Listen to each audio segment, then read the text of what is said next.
Hands Off My Toy by David Lumen. Illustrated by C.H. Greenblatt and William Rice. Beep! SpongeBob was playing with his best friend Patrick. He slid down Patrick's rock, sprinted over to Squidward's house, and ran up the side. "Beat that!" yelled SpongeBob happily. "That's my fastest time yet." "Oh, yeah?" shouted Patrick. "I bet I could do it even slower. Faster." Squidward leaned out of his window. "Will you two be quiet?" he said, snarling. "I'm trying to practice my clarinet." Beep. "But Squidward, we're playing a really fun game," Patrick explained. "See, you slide down my rock, then you zip over to your house and run up the side." "I know what you're doing," said Squidward, interrupting. "Just stop it. You're being too loud." "Why don't you play with us, Squidward?"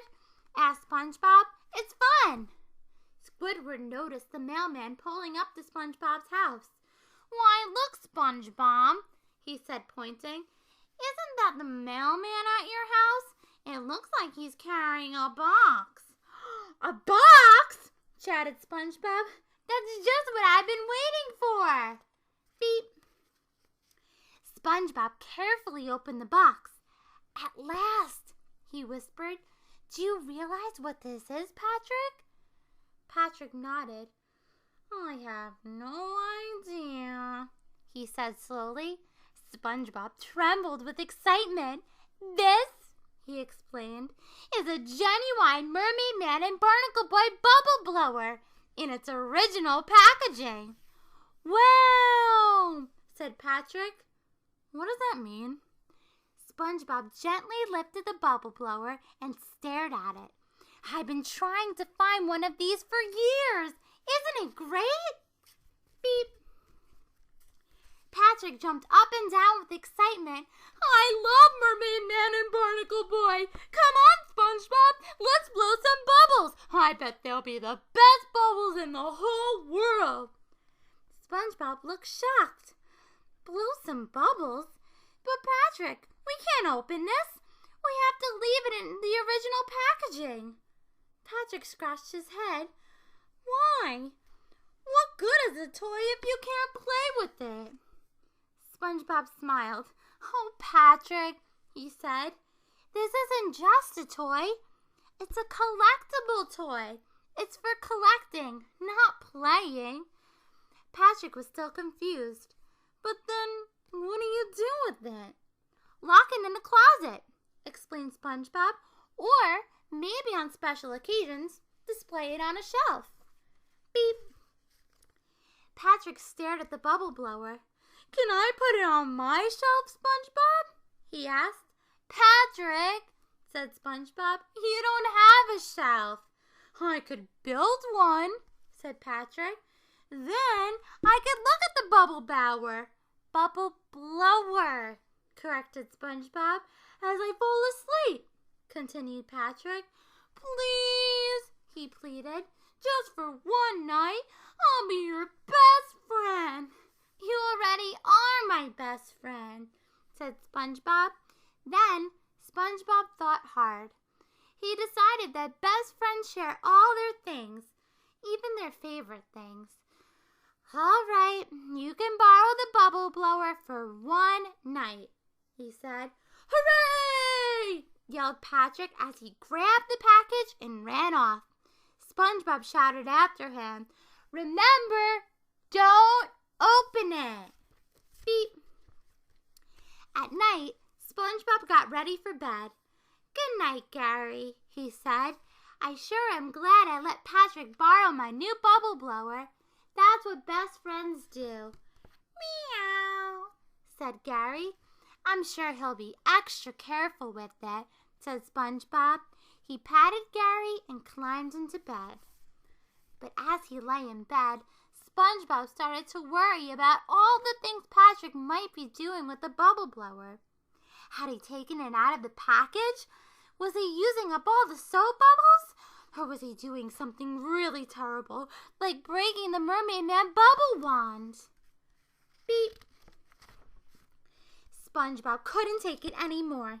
He got up, put on his clothes, and went downstairs. Gary followed him. "Sorry, Gary," SpongeBob said. "I'm not taking you for a walk. I'm going to sneak over to Patrick's house and make sure everything's okay with my new bubble blower." Gary frowned. "And don't give me that look," said SpongeBob. SpongeBob crept past Squidward's house. As he tiptoed up to Patrick's frog, he thought about his precious bubble blower. "Please be in the box, please be in the box, please be in the box," he thought out loud. Beep. SpongeBob entered Patrick's house as quietly as he could. Patrick was asleep and snoring loudly. SpongeBob spotted the bubble blower on Patrick's new shelf. It was fine. Patrick hadn't broken it. He hadn't even opened it. "I should have trusted him," said SpongeBob.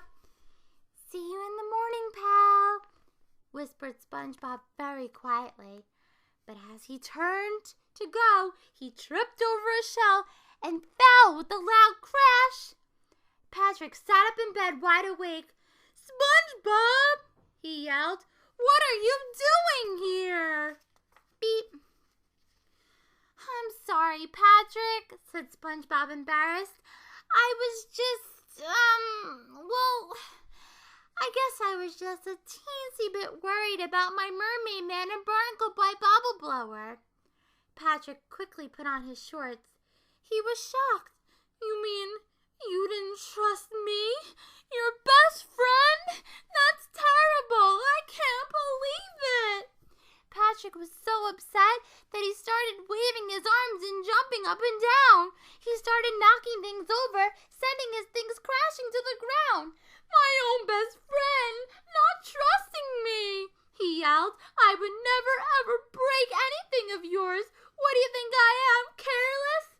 "Patrick, please," called SpongeBob. "You're breaking all your stuff." Beep. Patrick stopped and looked around at all the things he'd broken. "Gee, SpongeBob, I guess I am a little bit careless," he said. "You were right to be worried. You better take your bubble blower home before I break it." Patrick walked over towards the bubble blower, tripped, and almost knocked it off the shelf. "You pick it up," he cried. "I shouldn't even touch it. I'm just a big, clumsy oaf." Beep. SpongeBob picked up the bubble blower and started to walk out of the house. But then he stopped and turned around. "Come on, Patrick," he yelled. "Follow me." Patrick quickly followed. Outside, SpongeBob began to take the packaging off the bubble blower. "SpongeBob!" yelled Patrick. "What are you doing?" "What good is a bubble blower if you can't blow bubbles with it?" asked SpongeBob. "Want to play with it?" "I sure do," said Patrick. Beep. SpongeBob dipped the wand into the bubble liquid and handed it to Patrick. "Here, Patrick," he said. "You can blow the first bubble." "Well," said Patrick as his eyes widened, "the first bubble! Bubble." Patrick blew a big bubble, and then SpongeBob blew one, and they continued to blow bubbles into the wee hours of the morning. Squidward didn't get much sleep that night.